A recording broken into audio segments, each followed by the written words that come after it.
I'm a feminist, but being in the changing room at yoga when pregnancy yoga comes out is an odd experience for me, because to me they all look like handmaids. Because they don't talk. They're very pregnant and they've got excellent posture. There's just a sense of godliness to them. It's the yoga that's done it, don't get me wrong. I should have left that one to the end till you're warmed up. I'm going to do that one at the end again, because I think you're going to find it's really funny and not at all creepy and judgmental. I'm a feminist, but I watch Love Island. There's more. I watch Love Island because I like to psychologically assess people while being low-key aroused at the same time. It's what I like. I'm going to admit it. And also, I feel that a lot of people watch Love Island for the same reason that a lot of people watch true crime. Because you watch true crime and you're like, what would I do in this situation? How would I escape being murdered? Right? But I watch Love Island to go, how do I not give John from Brighton a hand job? How do I go to the pool? How do I pivot?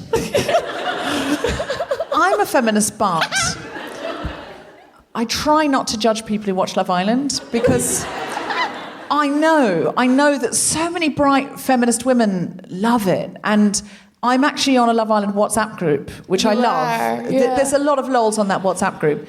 But deep down, like, I try and watch a few episodes every now and again just to keep up with the WhatsApp chat. But when it's over, I'm like, thank God. I love the group, and the group tends to stay a little buoyant between Love Islands. Well, there's only been one since the group started. Yeah. But honestly, there's a part of me that just goes, what are these people seeing? Because everyone says, oh, but it's great because it allows people to talk about gaslighting. Yes, because you're witnessing live gaslighting. That's not a good reason. That's like saying, oh, we've put live homicide on the television because it's really bringing the question of homicide to the fore. But you're provoking it. But a lot of women now look at that and go, I don't want that to happen to me. But you've made it happen. And now you're saying, so women realise it shouldn't happen, but you've made it happen. Are you gaslighting women that watch Love Island? Yeah. You've done this. No, in a very real way, I feel like I am the de-gaslighter. I'm the one saying, you don't have to watch this. You don't have to participate in this. Yeah, I do watch it to learn about gaslighting, but also if there is a hand job, it's an added bonus. I'll say that. I just like watching a duvet go up and down very quickly. I mean... And I'm like, I shouldn't be watching this. Oh, God. I can't see... Watching someone else give a hand job is so unerotic to me. I don't find that titillating at all. I'm just like, oh, no. I don't want to give a hand job myself, to be honest, much less watch someone else do it. I'd rather watch someone do it than I do it. Yeah. Oh, yeah. It's like football. Yeah, but that's like that... I'm not going to do a match for 90 minutes, No. but I'll support the person that does, you know? For me, it's like watching that How Clean Is Your House show. I don't want to clean my own loo. I don't want to watch someone else clean their loo. End of story, turn it over. Little bit of Mad Men. Yes, I'll watch that. Men in very well-cut suits. Women appreciating those men. It's wrong. I see that. I'm also gaslit. So... Okay. Gina, who's standing in for Tom, has brought us cocktails on stage. And I'm a feminist, but I have this massive desire to say I don't normally drink at work, like I deserve a medal. I'm aware that most of you don't drink at work. But comedians do. So I feel very proud of myself saying I never drink before work or at work. I'd like, imagine if you were getting an X-ray and your radiographer was like, I never drink at work. I just want to assure you that I... Oh, Hello, okay. passengers. This is Captain John Sylvester. We're about to take off here at Heathrow. Sorry for the delay. I'm having a gin and tonic, but I just want to say I normally never drink at work. This is a real one-off for me. We've got a new flight attendant on. She does things a bit differently. I'm going to sip it very slowly. The quality of your flight will not be undermined in any way. Oh, she's brought me some nuts. That's basically what I'm doing. Nice. No, I support you. I'm a feminist, but I like using misogynist swear words, and I'm trying to stop. So, like biatch. Yeah. It's a good word, though. Good word. Oh, it's so percussive. Sometimes you just want to go, "What's up, bitches?" Yeah. You don't. You shouldn't. Don't. So I really like the word motherfucker. Me right? too. Me too. It's just like a nice. Lovely. It sounds like a jelly. You know, motherfucker. You know, it's jovial. It's a jovial swear word, right? And I was like, that's not very nice about mums, you know? So I thought of thinking of a different word to describe motherfucker, such as trucker-fucker. Nice. That's gender neutral as well, you know? Yeah. Truckers can be men or women or anything. Non-binary anything. Non-binary, yeah. But I've come up with a proper word for it now. It's called Matt. And that's my mum's partner. Matt. He's a motherfucker. Does he listen to your work? No, he doesn't. Do you think Matt, a trucker from the middle of Ireland, listens to the Guilty Feminist? He might if you're on, Alison. If his stepdaughter's on, I think he would.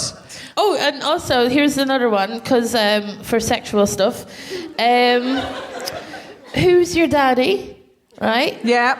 We could change to who's your progenitor? Nice. Yeah, that's neutral. No?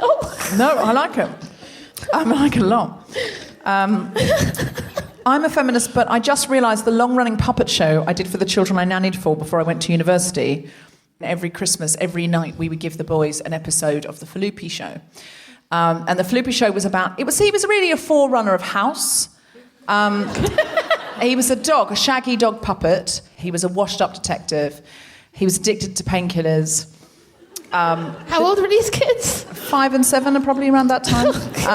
They loved it because they knew it was a bit naughty. And he had 2 sidekicks who were not cut out for the police force because they weren't barely able to identify how to open a door. One was called Detective Inspector Dog, who was a dog who had a police uniform.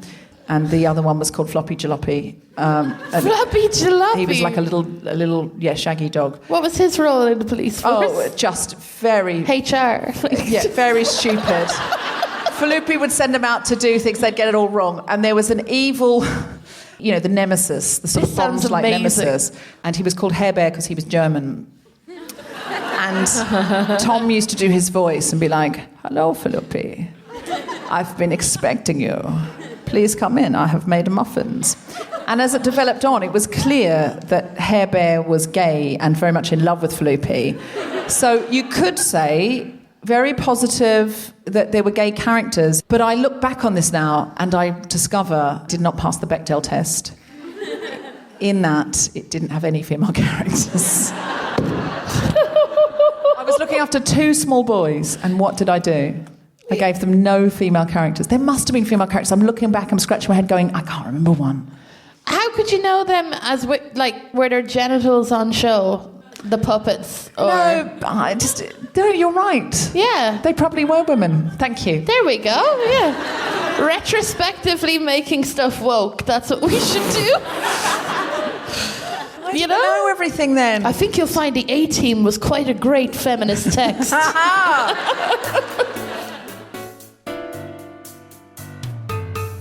Live from King's Place in London, the Spontaneity Shop presents The Guilty Feminist with me, Deborah Frances-White, guest co-host Alison Spittle, and our very special guests, Miranda Kane and Niki Adams, talking about sex worker rights.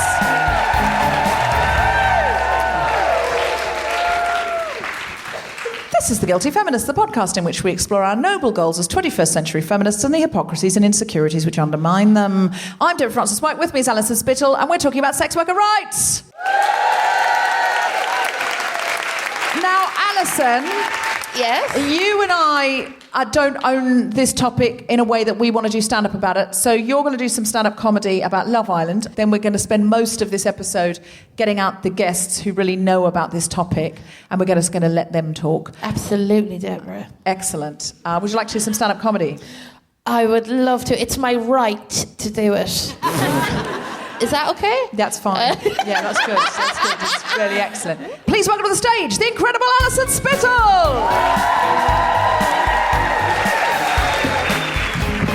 Oh gosh, hi, how are you? Do you know what? I've done a bit on Love Island. Let's do a whole stand-up bit on Love Island, because I might as well. So, Love Island. I love it. I watched it last year without guilt. It was incredible. I loved it so much. And then at the start of this year, some news stories came out about like the aftercare process and how people were treated. And I wasn't going to watch it this year. And to be honest with you, I felt pretty smug about it, right? So I was like, this is something I love, and I'm not going to watch it. Good on me, right? And I saw Love Island a lot like eating veal, you know? It's very tasty, but I don't like how it's made. And then this year, wasn't watching it for a good 3 weeks, felt delighted of myself. And then my sister rang me and said to me, Alison, there's a woman from 2 towns away that's entering the Love Island villa. Well, I'll be honest with you, lads. That night, I put on the TV, got me slices of veal. I was going all in. All in. Maura Higgins entered the Love Island village. She's from a place called Ballymahon, which is so close to my village that I get my Chinese takeaway from there, right? And me and her, we have a special connection. We do, we're soulmates. Like, basically, she did my sister's hair for her confirmation, right? So I feel that we know each other on a level that no one else can say, right? And, well, it's weird, right? It's like I went back to my village in July, right, for like a family occasion. This girl came up to me, and she's like a friend of a friend, right? She came up and she said, are you watching Love Island at the moment? And I was like, yeah, I am. Yeah, you see Maura Higgins in it, yeah? I was like, yeah, she's amazing. Yeah, my sister started a fight with her outside the chipper last year. It's the most glamorous thing to ever happen to me in my life. She's correct, it is. And like, the thing is, about Love Island, I love that there's more Irish representation on Love Island. Number one, because she says the word shift on Love Island. I love that word. It means snogging, right? And I hate the word snogging. It sounds like a shit yogurt, right? And I refuse to use it. I refuse. And also, like, I've been thinking generally about Irish people and their representation on UK TV. Because we export a lot of our mad bastards over to the UK, generally. It's the economy. It's like butter, do you know? British people can't get enough of Irish mad bastards, right? And I've been thinking about it. I thought it would be lovely, though, to have like an Irish version of Love Island. I'd call it Love Ireland. And this is how I would see it play out, right? So we got 5 big beefcakes standing beside a swimming pool, all topless and lovely, right? And then we've Caroline Flack in the middle, because the Irish broadcaster, they paid the big bucks. They're getting her in, right? She's standing in the middle. And then we have a woman in a bikini shivering, right? Because it's Ireland. And she's there. And Caroline goes to the lady, now, it's just time to pick a guy that you have a connection with. Just pick any guy from the 5 here that you have a connection with. And the woman in the bikini is going,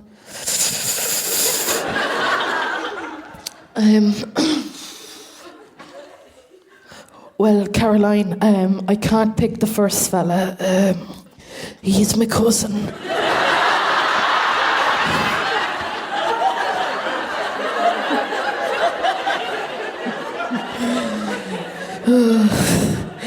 Actually, Caroline, they're all me cousins. And Caroline's after hearing this for the 5th time today, and she's just sick of it, right? And she goes, well, just pick the one you spent least of your childhood with, okay? And that's Irish dating for you there. You've been lovely. Have a great evening. Bye.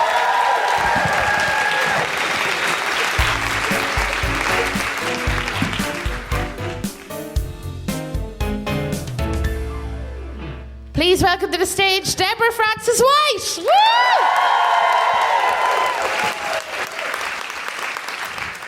So I started thinking about the 2 times in my life that stand out for me when men have gone to bat for me as an ally. So the first one, I was very young. I was on my gap year. I had just got to London, and I was very naive and virginal. I was, in fact, at this point, a Jehovah's Witness. Now, regular listeners will know that I used to be a Jehovah's Witness. People who are here for the first time, lock the doors, bring the cart out. No, I'm no longer a Jehovah's Witness. I am an atheist now. But at this point, I was a young, naive Jehovah's Witness. I hadn't been kissed. My hand hadn't been held. I was completely, vulnerable and not very comfortable in my own skin. But I was so excited to be in London. And I used to take myself off to the theatre after my job. I was temping, and then I was, doing a bit of door knocking. To be honest, I'd let the door knocking lapse significantly. I was in London, come on. So I'd gone out that night to some Noel Coward play or something that I was so excited because I was in London, and I thought, what do you see in London? You see Noel Coward, sure. I was from Australia, is what I'm saying.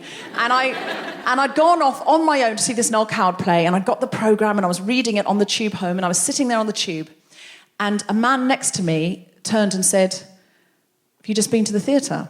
And I, being a young Australian woman from a beach town where people speak to each other, said yes. I engaged, I made eye contact. I thought, this man is interested in the play. I thought, this man's interested in the play, and he's interested in me, and he wants to discuss the works of Noel Coward.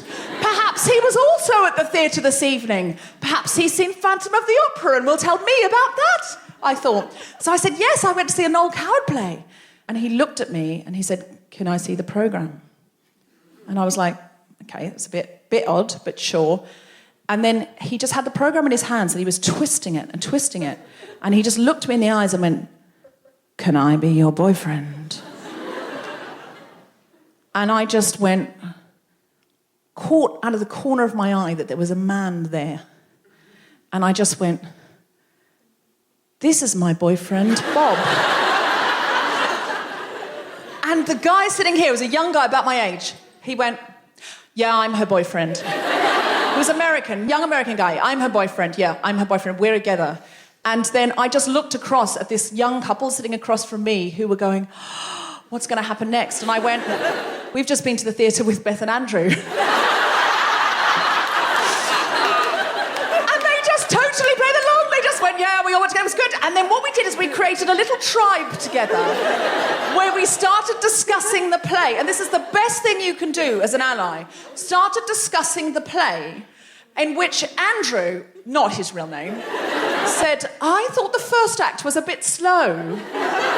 Didn't you? And I said, I did, but it did pick up after the interval, didn't it? And then Beth, who was enjoying it, said, yes, I thought the Lady Caroline, I don't know if she was the understudy. And this went on and on and on until we had discussed an entirely fictitious play, and this man just got more and more and more shut out. And Bob, my boyfriend, leaned across and he took the programme from this man's hands. He smoothed it out and he put it back into my lap. And then I looked at him because I was getting off at the next stop, and I was like... And he just went, So we got off the train together and we went, bye Beth, bye Andrew, see you next week. And then we got in the lift and it was just really this romantic moment. And bearing in mind I had never been kissed before, we were just standing there in the lift and I was like, oh. And he went, I'm so sorry. I'd like to kiss you, but I'm a Mormon. And I said, I'm a Jehovah's Witness. And he said, oh my God, really? And I think he thought I was taking the piss. And I was like, no, I really am. And he said, I'm meeting my parents now. And we came up and there were his Mormon parents. And they were like so sweet to me, and they were so hopeful that I was a Mormon girl, and I had to tell them wrong, weird sect.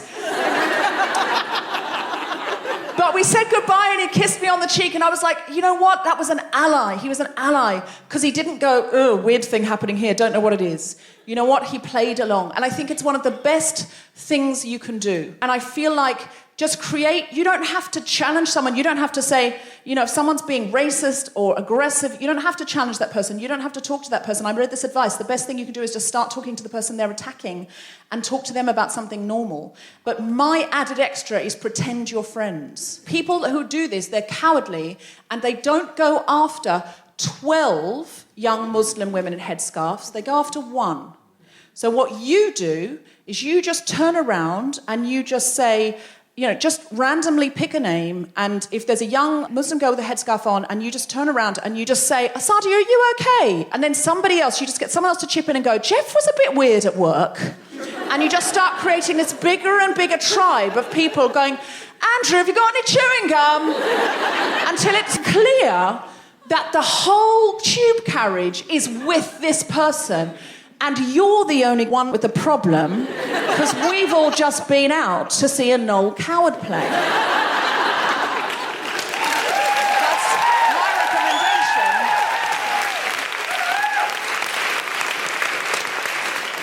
The other thing that I think could work,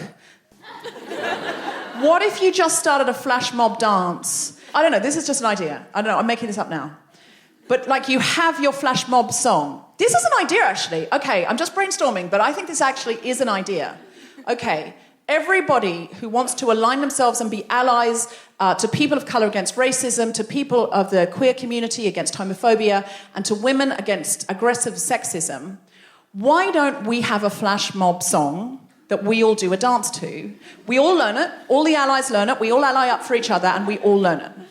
Okay, and so somebody's like being aggressive to this woman, and anybody in the carriage can get out the song and say it's, I don't know, give me a good song that would work. I'm happy. So that Pharrell Williams, is that his name? Yeah.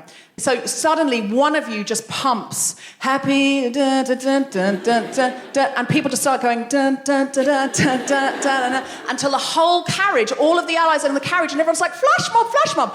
I'm telling you, the dickhead who's like, will be like, oh no, I've finished here. I'm getting off here. I'm telling you, it's not a bad idea. Because then nobody's going, hey, stop that! And then, like, you know, being stabbed, we're all just dancing. Until, like, we're just like, if you don't know the steps, dude, get off at fucking King's Cross, mate. You gotta know the steps. The other guy in my life who really allied for me, and I'll never forget it. So I was quite a new stand-up comedian, and I was invited to Australia to the Melbourne Comedy Festival, and one night I was asked to host the Fringe Club, which is a sort of late-night kind of bear pit feel comedy club. And it started around like 1, 2 o'clock in the morning, so people were very drunk when they came in. And then they got drunker and drunker and drunker, so they had to put the headline act on first, because it was just no point later. And they asked me to compare this night. So I went out, and I was like experienced at my thing, but I wasn't experienced at this thing, which was riot control for drunk people. So I thought, what am I going to do? Because they weren't an audience in any way. They were all talking to each other and looking at each other, and they were just like ordering drinks at the bar. There was nothing about this, like, oh, welcome to stage, Deborah Frances-White, and everyone just continued on. So I had to come out, and I thought, I'm going to have to get them to be an audience. And so I got them shouting out. I wasn't doing material. I was like, hey, if I point over there, you say hey. You point over there, you say ho. That kind of thing, to try and get them to... Worked really well. Fuck you. So I wasn't even doing material. And this guy just shouts out, do jokes about periods and vaginas. And the whole audience went, huh. And I'm not this kind of comedian, but everything came up inside of me.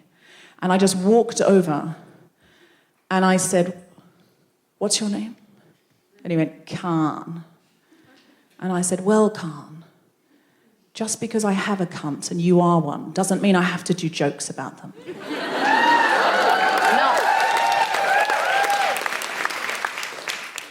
And then I brought on the next act. Now, I got them back together, and I thought, I've handled that pretty well. It's not a joke that I'm proud of, but it is, in that moment, I just thought, no, you have to shut it down. And I got a round of applause, it was all great. And then I brought on the next act. Now, I'd never heard of this guy. He was 18 years of age, and he'd been flown out from America, and we all thought, 18 years of age, how good can he be? We'd never heard of him, but apparently he was some kind of YouTube star. But this was like 6 years ago when we didn't really even know what YouTube was. Like, we knew it was a thing, but it wasn't like, I didn't really get it. I just thought there's a child coming out now. I introduced him as a Tim Minchin I could have given birth to. And because he played songs, and I went, okay, please welcome Bo Burnham. Bo Burnham comes out onto the stage, 18 years of age. I mean, it's the first time I think he performed outside his bedroom. He wants this Australian audience to like him, right? He came out onto the stage, he'd passed the piano, and he came over here and he went, are you Khan? And the guy went, yeah. And he went, yeah, I thought so. You look like a cunt. And then he just berated this guy for like 10 minutes saying, do you think that you can speak to women like that? This woman is a comedian. She is doing her job. That is what she is doing. In what world is it okay for you to shout out that she should do jokes about periods and vaginas because that's what you imagine women think about, because that's what you think about when you think about women, because you're so fucked up in your head, Khan. And I tell you, if you do this at a comedy gig again, this is what's going to happen to you. Some guy is going to come over and berate you for 25 minutes because we don't think it's good any more than she thinks it's good. And this audience hate you and everybody hates you. This is not an appropriate way to behave, Khan.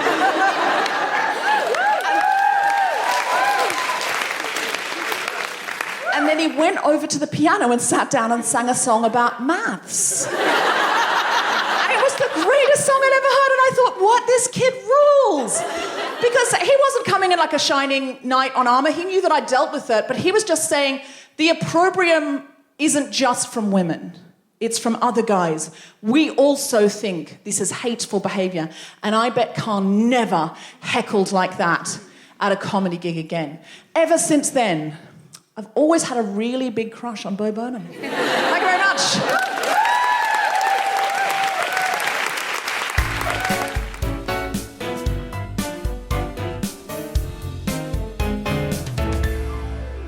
Hello, Guilty Feminists, it's Deborah. Just letting you know that we are coming to America and Canada. So if you are in New York, Boston, Philadelphia, Chicago, San Francisco, Seattle, Los Angeles, Toronto or Vancouver, we are coming to you. Or even if you can get to one of those places. If you want to know the dates, we start in Boston on January the 2nd and we're pretty much there all of January. So go to guiltyfeminist.com and you can find all the dates and all the links under the American flag. Please come along. It's going to be amazing. If you're looking for some amazing Christmas presents this year, the Guilty Feminist has a merch store. The profits from our merch go to our pot for good things. So things like Suffrageddon projects with help refugees, etc. So go and buy something this Christmas. We've got T-shirts, we've got hoodies, we've got aprons. I'm a feminist, but I do love an apron. That's what the apron says. We've got tea towels and all sorts of other wonderful things. Mugs, good fun things. You can also buy necklaces from Steve Alley's Road from Damascus. So think of us in your Christmas shopping. On the 3rd of December, the Guilty Feminist and Amnesty International are teaming up together for the Secret Policeman's Tour. That's right, we are reviving the amazing Secret Policeman brand. We've done 2 wonderful shows this year in London and Edinburgh, and now we're coming to Manchester. On the bill is Nish Kumar, Juliet Stevenson, Susie Ruffle, Shapi Kosandi, Bridget Christie, Tiffany Stevenson, Sanetra Sarkar, Johnny Cochran, and more. So get your tickets now. I'm also doing an evening with Emma Thompson, Greg Wise and guests for The Guardian Live. Guests include Bill Bailey, Caitlin Moran, and Amelia Clark from Game of Thrones. You can get your tickets at Guardian Live and there's a link on our website. And finally, Global Pillage. We have got 3 exciting Global Pillage dates coming up. That's our diversity-based comedy panel show. It's on at 4 p.m. at King's Place. It's a lovely afternoon matinee show, so you can come along, be part of our hive mind where you get to shout out answers to questions and then still go on to your party in the evening. It's the 17th of November, the 24th of November, and the 7th of December, our Christmas episode. Book now, find tickets at kingsplace.co.uk or globalpillage.net.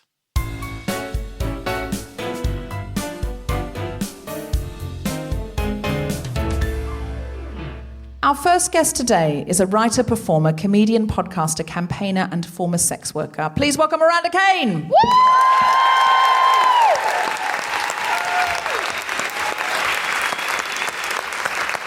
And from the English collective of prostitutes, please welcome Niki Adams.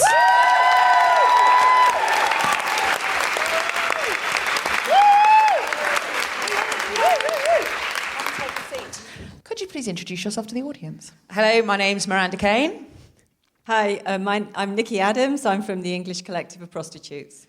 Okay, so let's get straight into it and hit the ground running. We really want to talk about the rights of sex workers, which is, I think, something we should have talked about on the podcast until now. And I was going to say, because you started off by saying that you hardly ever drink at work, whereas the last time I saw you, you were battered on gin at the Do the Right Thing podcast. Okay. That's how I got this gig. All right. That, again, was their fault.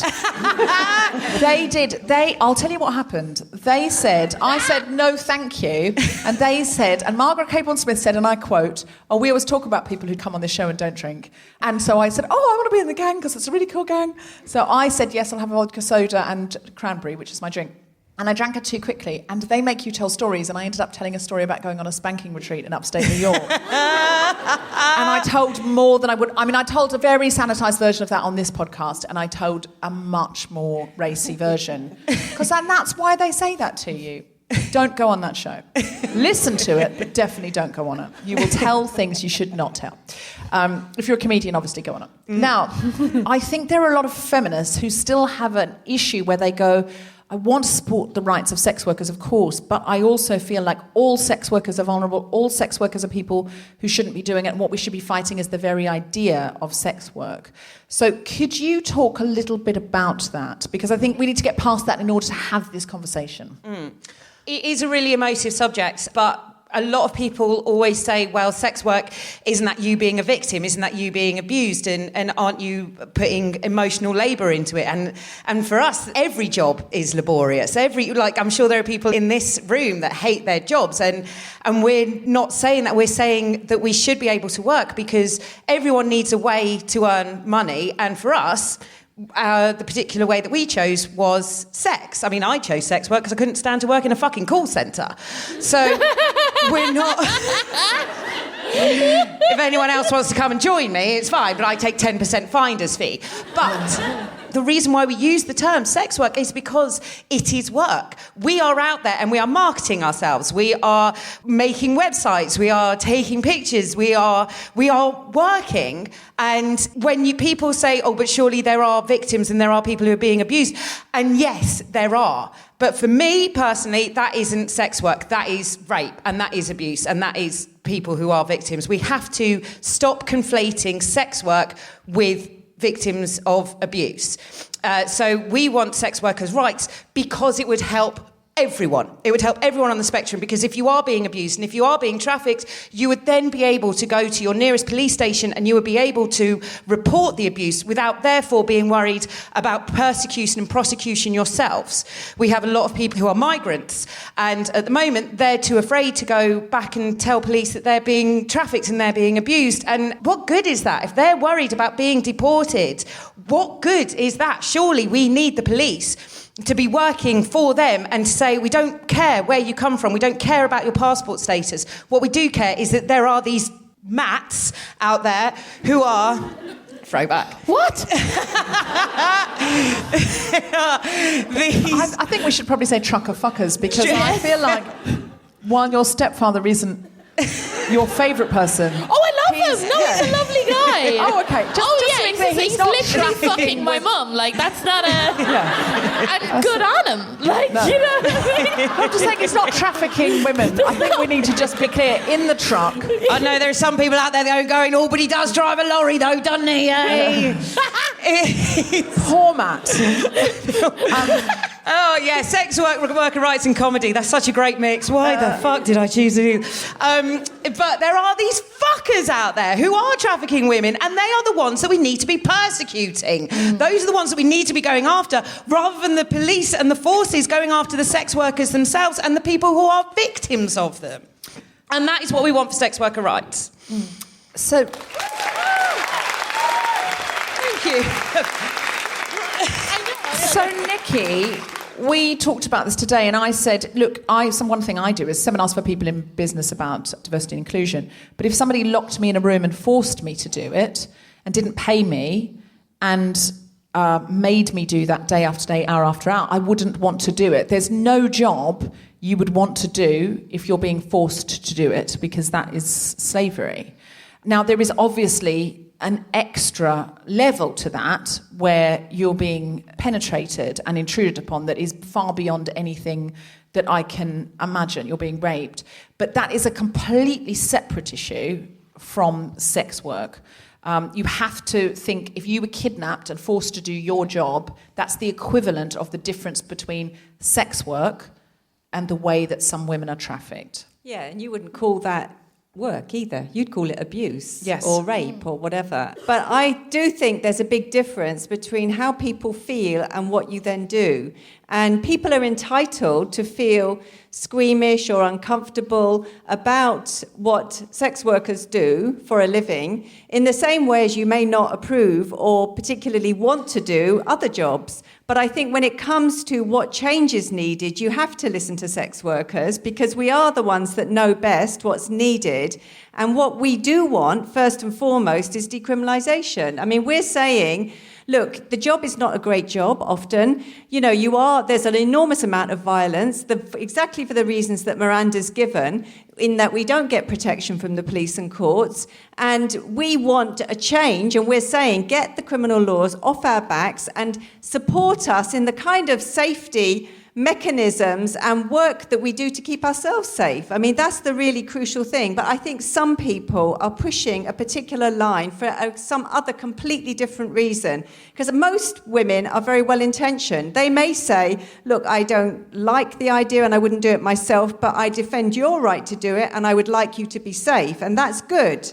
But some women, including some women politicians, don't say that. They say, I am going to characterise you as a victim, and I'm going to say that I know better than you what's good for you, and that's just not on. And a lot of the stuff about trafficking has been a big campaign of misinformation, and the fact is that the police and the authorities use trafficking first and foremost to arrest and deport migrant women, and as a way of reinforcing immigration controls. And it's a lovely thing for them. They can go into a premises and, handcuff women on the floor, go in with dogs. Most of the women then get deported, and yet they can then go on the TV and say these raids were needed in order to save victims of rape and trafficking. So it's a very good cover for what they want to do a lot of the time, which is raid and arrest. And we had something that happened in 2013, which was the Soho raids. One of the reasons why we want decriminalisation is in decriminalisation throughout the whole of the UK, so that all police constabularies are working to one law and one rule, is that it can depend on what part of the country you're in as to how they treat sex workers. And in 2013, they had the Soho raids. And this was in December the 5th at midnight. And they came in and it was snowing. And they came into Soho, one of the most well-known red light districts in the world. And the police came in with 250 policemen in vans, in riot gear, with dogs. And they pulled out 23 women from their working flats. And these are women that are in their underwear, and there are these guys in riot gears with dogs, and they are pulling them out of their flats at midnight, and it's snowing, and they're handcuffing them to the floor, and they brought the national press along. This is the bit that really upsets me. They brought the national press along, and the very next day in the newspapers, there were pictures of these women trying to hold their hands against their face, trying to hide themselves. And they said, all the headlines the very next day were saying, these were victims of rape and abuse and trafficking. In what world do we put pictures of trafficking victims and rape victims on the front page of fucking newspapers the very next day? In what world do we pull victims of rape and trafficking, do we pull them out of the streets, onto the streets at midnight when it's snowing, and we use dogs and riot gear upon them?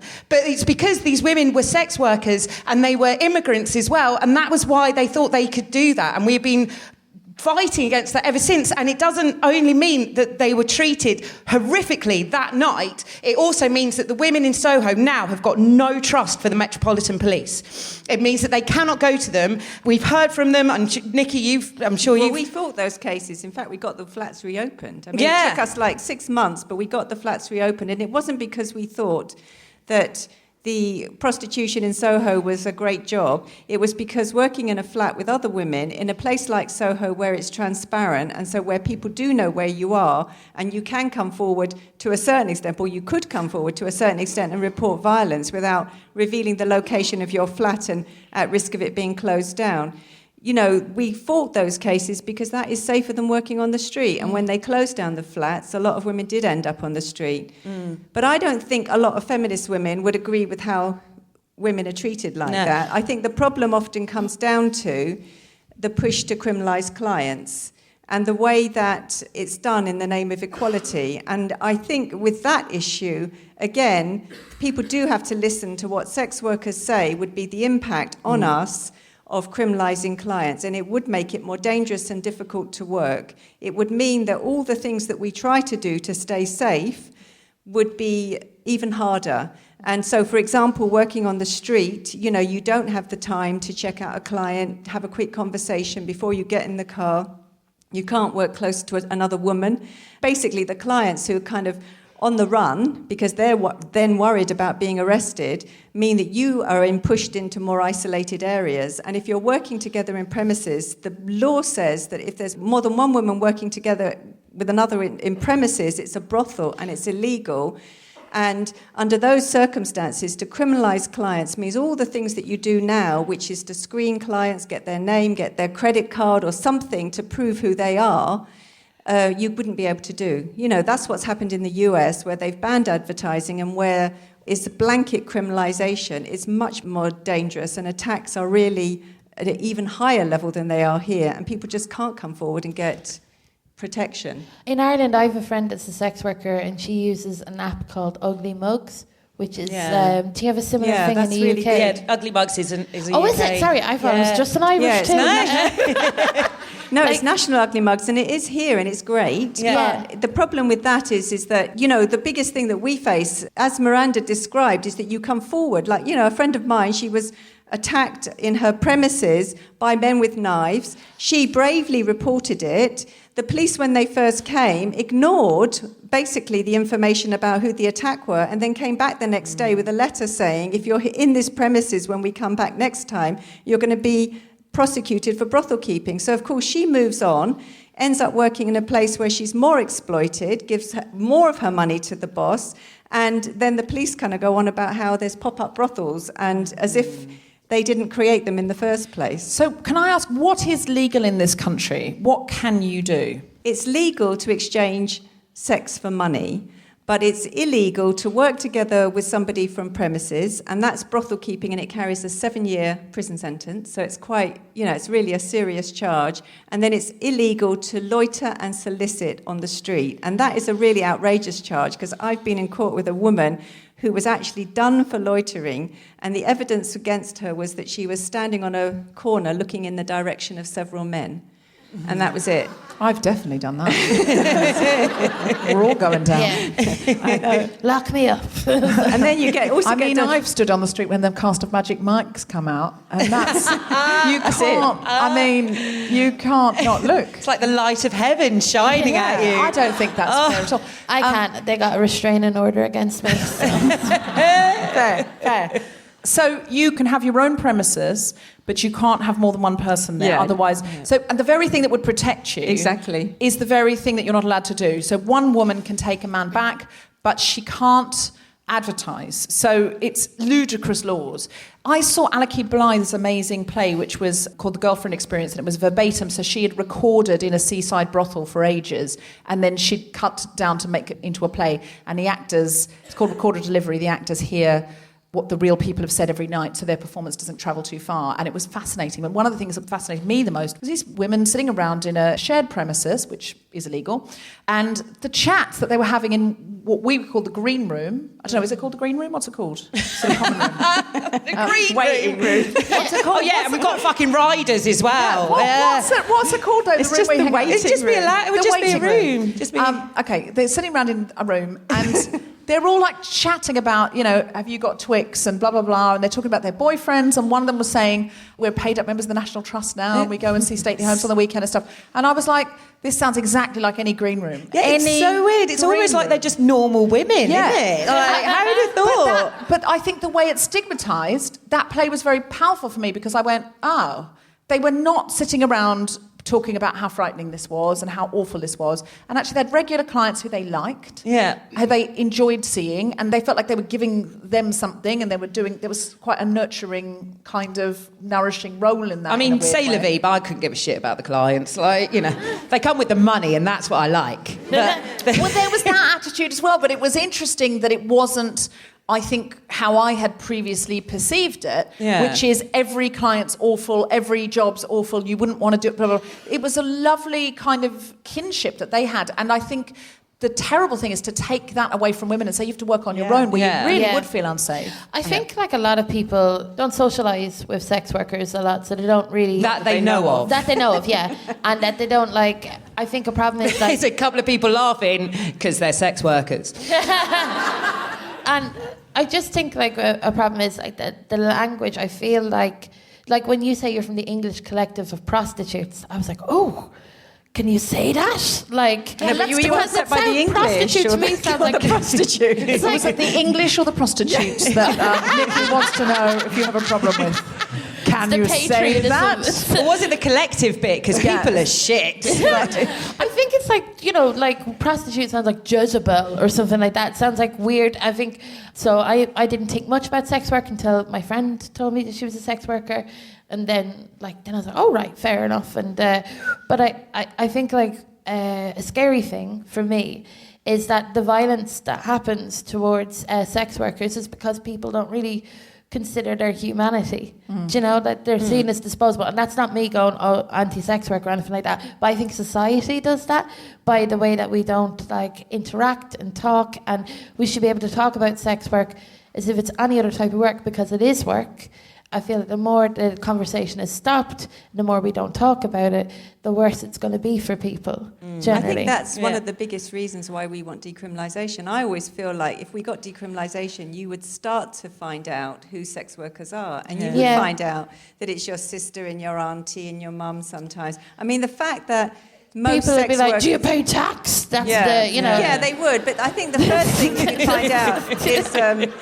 the first thing is you'd find out that most sex workers are mothers. And then you have to kind of ask yourself, well, what kind of society do we live in that mothers are so unsupported and in such hard times that sex work is the best option than other jobs in order to support our kids? And I think that's another bridge between, a lot of feminist women also do know now that we're living in really hard times. The poverty is horrific. I mean, 4 million children are living below the poverty line. And I was listening to the radio this morning and they said kids are coming into school, not having eaten and coming from houses that don't have carpets. And you kind of think, that means that there are hundreds and thousands of mothers who are stressed out of their mind, worrying how they're going to feed their kids next day. And under those circumstances, the fact that some women go into sex work, we shouldn't be surprised. We shouldn't be surprised when so many women are on 0-hour contracts and mothers at work don't get any acknowledgement for their caring work or any kind of flexibility and are usually paid the least. If we're living in that kind of society, surely we should be able to pull together and change it so that people don't have to go into sex work rather than supporting a measure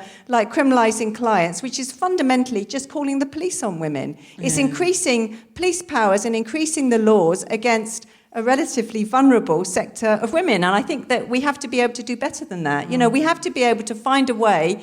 I mean, I never really even call myself a feminist, but I feel like we have to be able to find a way for women who consider themselves feminists to cross that bridge and support sex workers in the way that we say we need being supported. Yeah, absolutely.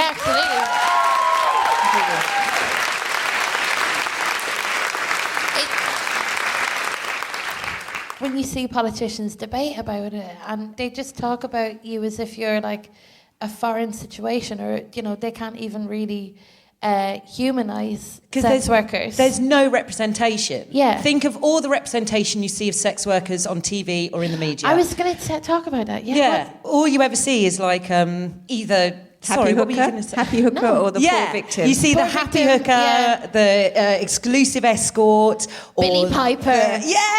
But even her book went into her friends and her family, but the TV series was just her and a client. Yeah. And so for me, one of the reasons why I wanted to do comedy about it was because, well, A, I didn't want to go back to the call centre, and B, like, I wanted people to see this is what a sex worker looks like.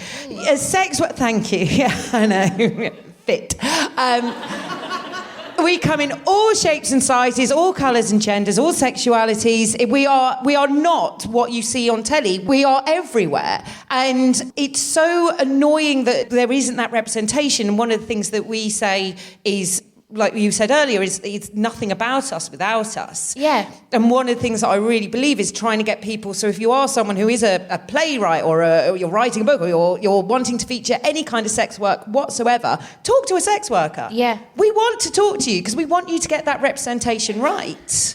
And I was thinking, like, I watched a great documentary about the Yorkshire Ripper and about how misogyny played a part in how many people got killed. Yeah, because so people true. didn't see sex workers as actual people or victims. They would go, oh, well, that was a prostitute. We won't investigate too much into that. That prostitute had 3 children or whatever. It didn't matter. But I feel that with sex workers not being represented, it's actually dangerous because serial killers can go on killing sex workers. I don't know, I've been listening to a lot of true crime and I feel like misogyny and anti-sex work feelings really play a part in violence against women.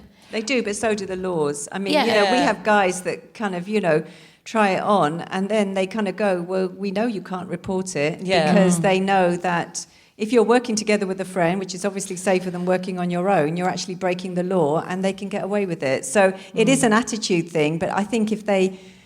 for us, if they dealt with the laws and got the laws off our backs, we could be in a much stronger position to deal with the attitudes. Well, there was something in Aleki's play about that one of the Johns, and again, it's all verbatim to what happened, but one of the Johns came in and... Is that the right terminology to say Johns? Yeah. Not for me. Clients. I just... What do you say? None of the sex workers that I know have ever called them Johns. I just call them clients. Okay, Yes. I'm learning so much. Yeah, I know, but it's that kind of dehumanisation. Oh, let's call them Johns. That's a dirty thing. And it's not. It's just clients. It's a job. It's work. So they're my clients. I'm going to take that again. What I want to do is edit this out so that it looks like I knew. But what I have to do is leave it in because we've all got to learn together.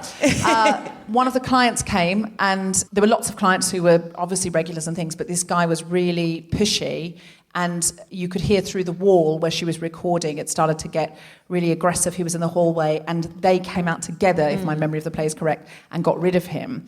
One woman on her own can't do that. No. So that law has to be changed because it's just, ultimately, women are dying. And there's news reports that say things like there were X amount of prostitutes killed and then 3 respectable girls. Yeah, that's what they did with the Yorkshire Ripper. They Yeah, actually I think it said was that. the Yorkshire Attorney Ripper, yeah. General actually said the saddest thing about this was that respectable women were killed. It's an absolute disgrace. And if we didn't have this attitude towards sex workers, it shouldn't be permissible for people to talk about. And I mean, language like the whore, used as and I've used it before, and I'm stopping myself from doing it because I don't want to dehumanize anybody. And it's so weird how it's just so pervasive in our culture. So the English Collective of Prostitutes, can we talk about the language of that and why you've held on to that name? Yeah, we started in 1975, and we started at a time when French sex workers had gone on strike to protest a load of serial killers that the police were doing nothing about, and they literally went into churches and had this massive struggle, fantastic struggle.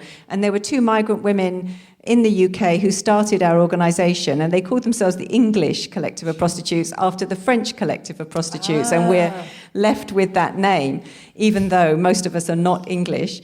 And the prostitutes we've kept because we're still in a stigmatised profession. I mean, the New Zealand Prostitutes Collective feels the same. We feel like, we don't want... Sex worker we all use, and we use it mostly, but there's a way that sex worker sanitises what is actually our situation. And so we're kind of hanging on to the prostitute until we get decriminalisation, and then we might change.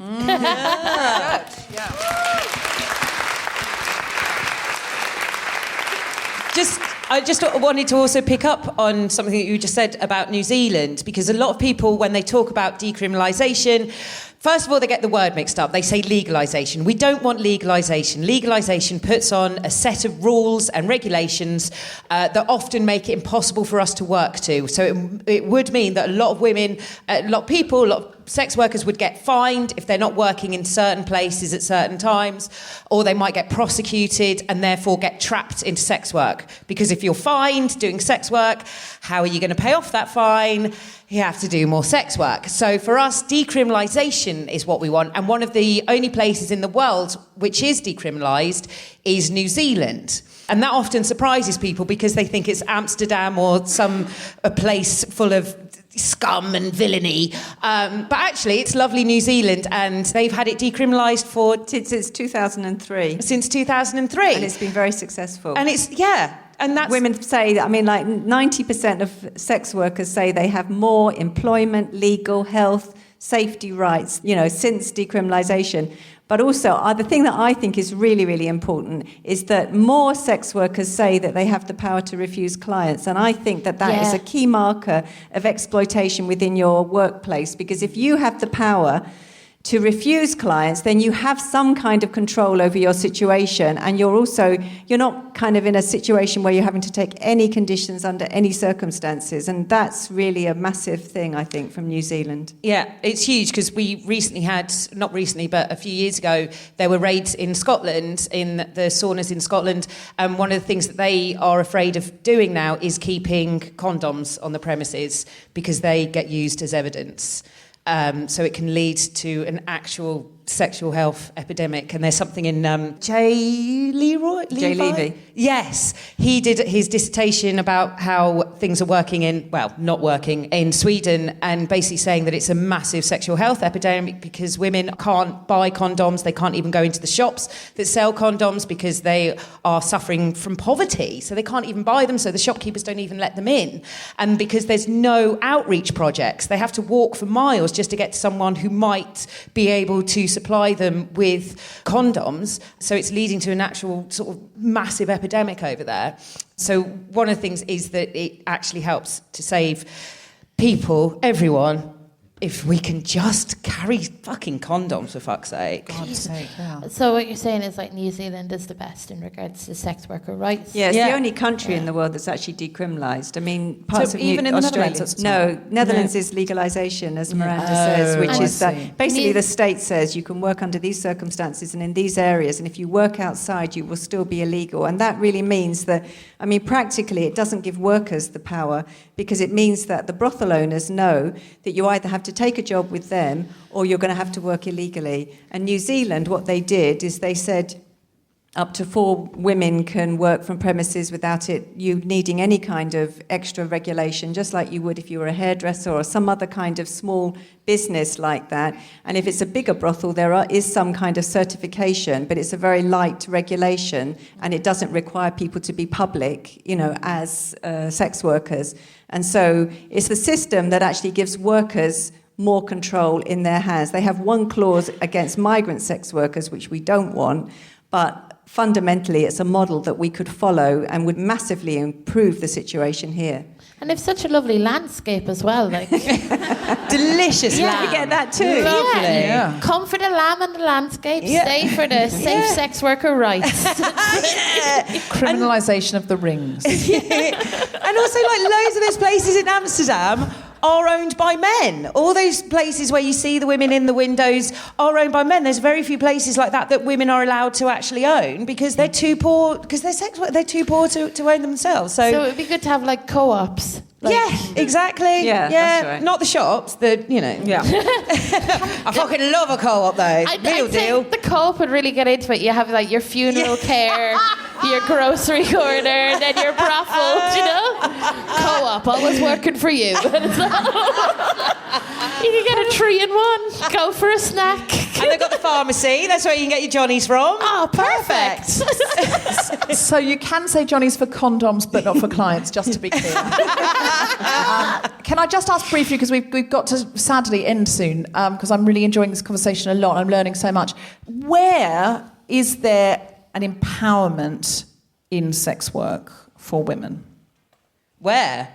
Getting the paid money. to have sex? I thought that was pretty fucking great.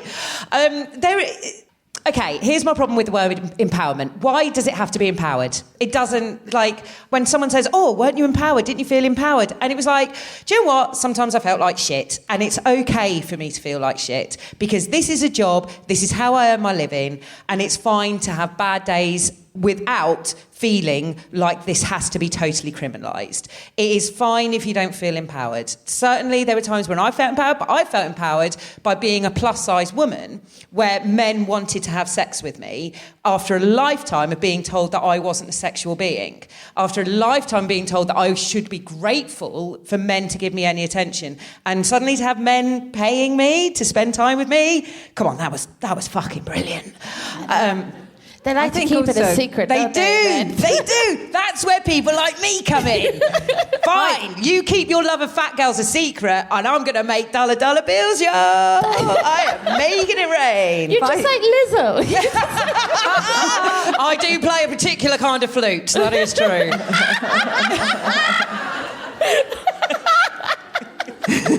But I think though, I think. Oh, sorry. I think though that there is something about. I think a lot of women have used prostitution, have used sex work to get some kind of dignity and respect and financial independence. You know, I mean, one of the things we're up against a lot is the idea that sex work is uniquely degrading. And I think sometimes, I don't know about often, but it is exactly the opposite. I mean, for me, it was the way that I got out of being dependent on men and being kind of dominated by them because I suddenly had money of my own and I could choose the relationships I wanted. And people talk about, you know, the whole thing about sex you raised, that some people do feel strange about the fact that it's a lot of sex and transactional sex. But first of all, people have sex for all kinds of reasons, and sometimes it's for money. Before I became a sex worker, I had a lot of sex, and a lot of that was transactional. You know, I would look at my boyfriends, and I probably didn't even realize, but who you find attractive is often the guy with the car, or the guy with the bike, or something that's going to get you out of your situation, or has got some cash, has got some money to spend on you. And after I went into sex work, it was a way of being financially independent and having more dignity, really, and not being beholden in the way that I had been previously. And I think that, you know, I met a woman who'd just been cut off universal credit. It had been cut off for 3 months, and her electricity and her gas had been stopped. And she turned around to me and she said, you know, they talk about prostitution, but at this moment in time, prostitution would be the more dignified option for me. Yeah. And I think that's the considerations and the choices that we're often making. And I think a lot of women know that. It's just that it's hidden and not spoken about. And a lot of women know how much we have to use our sexuality to get by in the world. We don't like it. We would prefer it not to be. And sometimes prostitution is the way that you don't have to be like that. So how can we help? How can we help? We've got these cards which ask for decriminalisation of sex work. We fill these in? Yes. And send them off? Yes, or go online and sign. It's Pledge Decrim. You'll see it's got a whole load of reasons on the back: increase safety, improve health, you know, a whole set of stuff like that. Yes, sign, but be in touch with us as well. We'd love volunteers. I have a whole audience here of potential volunteers. We're based at a women's centre in Kentish Town, the Crossroads Women's Centre, with a load of other women's organisations. It's a lovely place. Please come by. And can I talk about my play? Yes, please. Okay, we've got a play between the 1st and the 14th of November. It's a play called No Bad Women, and it's a story, a dramatisation of a real trial where 2 sex workers, with our support, took their rapist to court. I can't tell you what happened because it would be a spoiler. And it's a very good and moving and compelling play, and it's on at Clean Break, just around the corner from our Women's Centre, and it's highlighting the kind of hidden movement of sex workers against violence. It talks about our own struggle to stay safe and the bravery that's needed sometimes to kind of insist on protection and justice. It's really fantastic, and I encourage you all to come. Great. So it's written and directed by Leslie Delmenico, and it's on the 1st to the 14th of November at Clean Break in Kentish Town.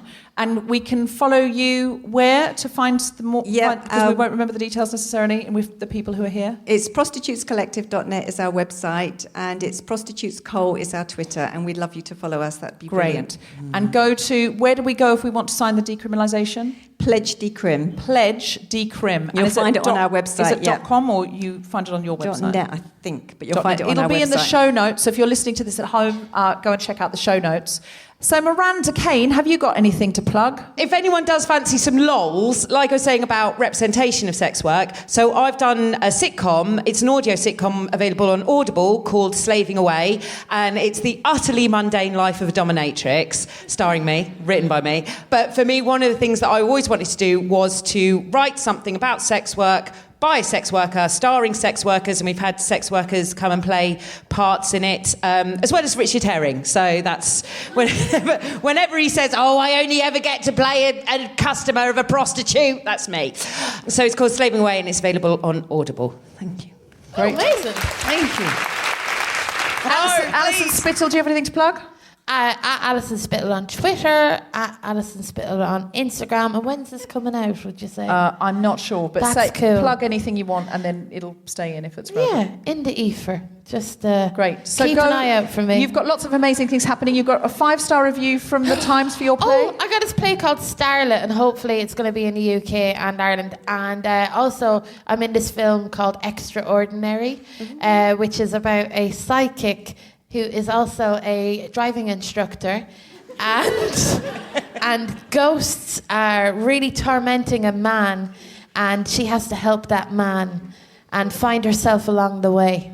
So it's called Extraordinary. It's out this Friday in the UK. How did you forget that? That sounds fucking brilliant. I know, because I got a very small part. I basically see my aunt in some mould. Yeah. And Miranda, what's your Twitter? My Twitter is Miri Kane, MIRI_Kane, Miranda Kane, Kane with a K. Great. And I'm at Deborah FW on Twitter, and on Instagram I'm DFDubs, DFDUBZ. And I'm now doing lots of different things there than I'm doing on the Guilty Feminist Instagram. So if you could follow me, that really helped me out and make me feel important. Can I have a really huge round of applause for the amazing Miranda Kane? Thank you.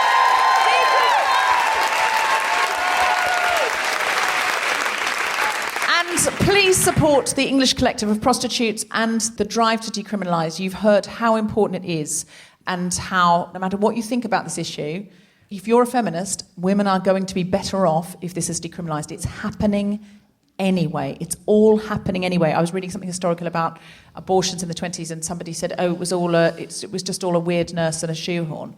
So it's happening anyway. The character I'm looking at, she had 5 abortions before she was 30 and she was rich. It's so she could have the abortions. But it's happening anyway. Whatever you push underground, it's happening anyway. But vulnerable people are unprotected. Rich people will always find a way. Rich people will always be okay. All you're doing is penalising poor people. That's right. So can I just say a big, big thank you. And I'm so thrilled that you've come and talked to us about this tonight. The amazing Niki Adams.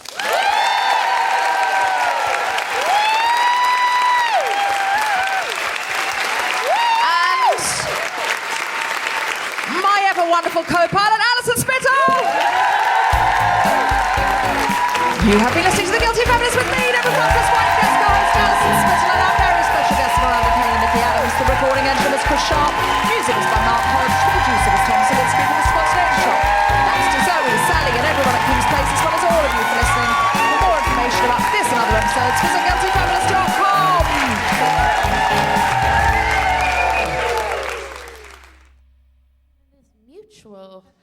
How are you? I'm charmed by the fact that you're wearing a butterfly. I am. Can you quickly show the audience your okay, butterfly? wait there. I'll have to move my back as well. Wait.